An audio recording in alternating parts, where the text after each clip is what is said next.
Alamin naman natin ang ating ulat panahon mula sa ating weather tito na laging may panahon para sa iyo. Tito Alvin, pwede bang mamasyal-masyal today?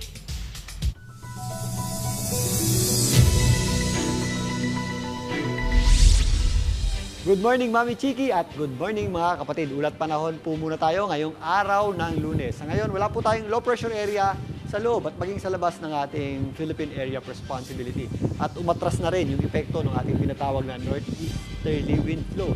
Dahil dyan, makakaasa po tayo ng mainit at malinsahang panahon sa malaking bahagi ng ating bansa. Dulot po yan ng ating tinatawag na easterlies. Pero yung ating intertropical convergence zone ay nakaka-apekto pa rin po dito sa katimugang bahagi o southern portion ng Mindanao. Dahil pa rin sa ating intertropical convergence zone, asahan po natin na medyo mas mataas yung ating tsansa ng pagulan at mga thunderstorms dito sa ibabang bahagi ng Mindanao, dyan po sa area ng Bangsamoro region, kasama na po dyan ang Basilan, Sulu at Tawi-Tawi.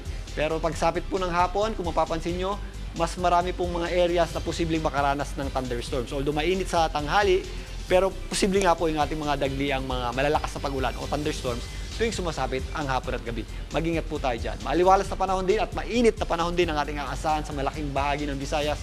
Kasama na po dyan ang Palawan. Pero kung papansinin nyo, may mga pag-ulan din tayo o thunderstorms sa dakong hapon at gabi, particularly dito sa Western Visayas, dyan po sa Negros Islands, kasama na po dyan ang area ng Bohol. Pero relatively, magiging mainit at malinsangan po ang panahon natin, lalong-lalo na sa tanghali.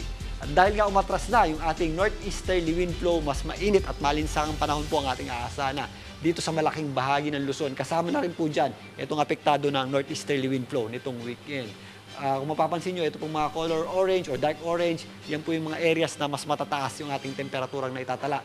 Yan po ang mga general area ng Cagayan, kasama na po dyan ang Ilocos region, maging dito sa La Union.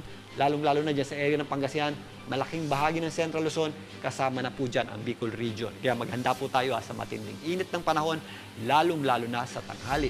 Unang araw ng trabaho, ngayong Lunes, dito sa Metro Manila, pagandaan din po natin ng maalinsangan at mainit na panahon, lalong-lalo na sa tanghali.